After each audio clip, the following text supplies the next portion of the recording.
Hello नमस्ते। स्वागत छ तपाईहरुलाई सब क्रिएसन च्यानलमा। यहाँ तपाईले पाउनुहुनेछ क्रिएटिभ्स आइडिया। हाम्रो परिवारमा सामेल हुनुहोस् अनि विभिन्न आइडिया लिनुहोस्। धन्यवाद। ल आउनुहोस्, आज यस्तो खालको डिजाइनको हार बुन्न सुरु गर्नेछौं।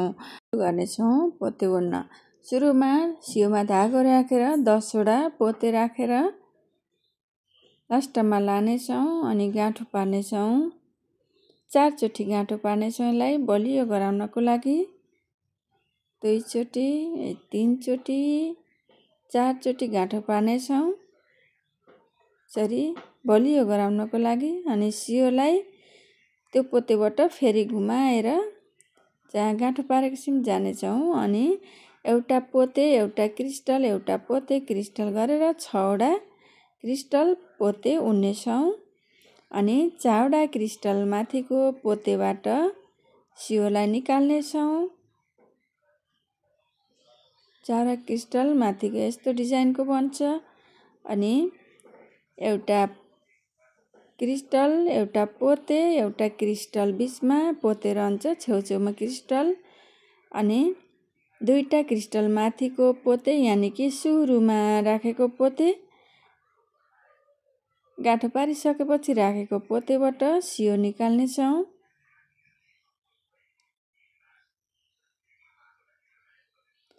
यसरी सियो निकाल्नेछौं।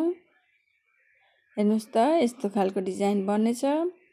अनि त्यसपछि एउटा पोते, एउटा क्रिस्टल, 2टा पोते, एउटा क्रिस्टल गरेर रिटर्न आउनेछौं। यसमा एउटा क्रिस्टल पछिको पोतेबाट सियो निकाल्नेछौं अनि बीचको जोड्ने लाइनमा एउटा क्रिस्टल, एउटा पोते, एउटा क्रिस्टल गरेर सियो निकाल्नेछौं अनि माथि जाने बेलामा तलपट्टिबाट एउटा क्रिस्टल, एउटा पोते, एउटा क्रिस्टल, एउटा पोते गरेर 3टा गरेर निकाल्नेछौं। त्यसपछि एउटा क्रिस्टल, एउटा पोते, एउटा क्रिस्टल गरेर माथि सेकेन्डको पोतेबाट सियो निकाल्नेछौं अनि माथिबाट रिटर्न आउने बेलामा एउटा पोते, एउटा क्रिस्टल, 2टा पोते, एउटा क्रिस्टल गरेर तलपट्टि सियो निकाल्नेछौं अनि बीचमा एउटा क्रिस्टल, एउटा पोते, एउटा क्रिस्टल गरेर लास्टको पोतेबाट तल निकाल्नेछौं। फेरि माथि जाने बेलामा एउटा क्रिस्टल, एउटा पोते, एउटा क्रिस्टल गरेर रिटर्न फर्किन्छौं है। हामी यतातिर बुन्दै गयौं भने त्यो डिजाइन अर्कै बन्न जान्छ। हामी चाहिँ रिटर्न आउनु पर्नेछ। यसरी रिपिट बुन्दै जाँदा अब म लास्ट स्टेपमा आएकी छु। सुरुको स्टेप फेरि दोहोर्याउने छु 1-2 चोटी। एउटा क्रिस्टल, एउटा पोते, एउटा क्रिस्टल गरेर यसरी पोतेबाट निकाल्नेछु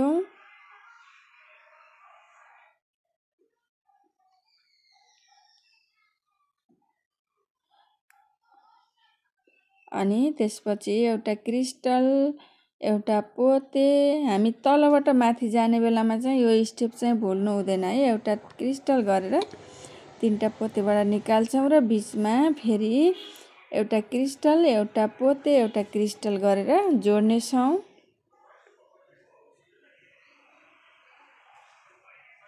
अब हामी माथि जाने बेला है यो स्टेप चाहिँ नबिर्सिनु होला। यसैमा सबैजना झुक्किराख्नु भएको छ।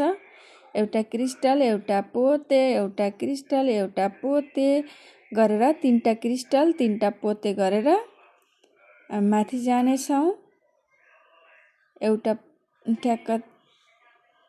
एउटा क्रिस्टल माथिको पोतेबाट माथि निकाल्नेछौं अनि एउटा क्रिस्टल फेरि बीचको भाग आयो। बीचको भागमा चाहिँ एउटा क्रिस्टल, एउटा पोते, एउटा क्रिस्टल गरेर माथि जानेछौं। माथि रिटर्न आएको 2टा पोते मध्ये तल्लो पोतेबाट सियो निकाल्छौं। यसरी मेरो हार तयार भएको छ। अब यसमा हुक अड्काउने भाग फेरि सुरुमा जस्तै 10 वटा पोते उन्नेछौं। 10 वटा पोते उनेर यदि तपाईहरुलाई हाम्रो सामग्री मन पर्छ भने कृपया हाम्रो च्यानल सब्स्क्राइब गर्न नबिर्सिनुहोला। यसले हामीलाई अझै राम्रो भिडियो बनाउन प्रेरणा दिन्छ। सब्स्क्राइब गर्नुहोस् र हाम्रो क्रिएटिभ यात्राको हिस्सा बन्नुहोस्। यसरी अघि माथिको पोतेबाट 10 वटा पोते हालेर फेरि घुमाउँछौं हामी सुरुको स्टेप जस्तै। यसमा हामीले चाहिँ डोरी अड्काउने हुक बनाएको हो। यो चाहिँ यो 10 वटा पोतेले यस्तो खालको बन्छ। अनि पोते त्यो 10 वटा पोतेबाट सियो घुमाएर अलि बलियो र टाइट गर्नको लागि चाहिँ हामीले यस्तो गर्नेछौं। तयार त भइसकेको छ, त्यही पनि अझै बलियो गर्नको लागि यो आइडिया दिदैछु।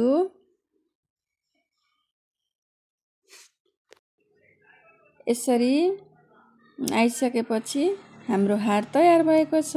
हेर्नुस् त कति राम्रो डिजाइन तयार भएको छ। अनि सियोलाई धागो अलि सियो अलि तलसम्म 2-4 स्टेप तल लएर अनि त्यसैमा अड्काएर सिम्पल गाँठो पारिसकेपछि यसरी सिम्पल गाँठो पारेर धागो काट्ने छौं र जलाइदिने छौं अनि फिनिशिङ पनि राम्रो आउँछ। यदि तपाईलाई हाम्रो सामग्री मन पर्छ भने लाइक, कमेन्ट र सब्स्क्राइब गर्नुहोला ताकि तपाईहरुको लाइक, कमेन्ट, सब्स्क्राइबले अझै नयाँ भिडियोहरु पोस्ट गर्ने हौसला मिल्दै जानेछ। जसले लाइक, कमेन्ट, सब्स्क्राइब गर्नुभएको छ धन्यवाद। र भिडियो फुल वाच गर्नुहुने हजुरहरुलाई धेरै धन्यवाद। यसरी हाम्रो हार तयार भएको छ। नयाँ भिडियो हेर्नको लागि लाइक, कमेन्ट, सब्स्क्राइब गर्नुहोला र कुनै कन्फ्युजन भएमा कमेन्ट गर्नुहोला। हस्त नमस्कार।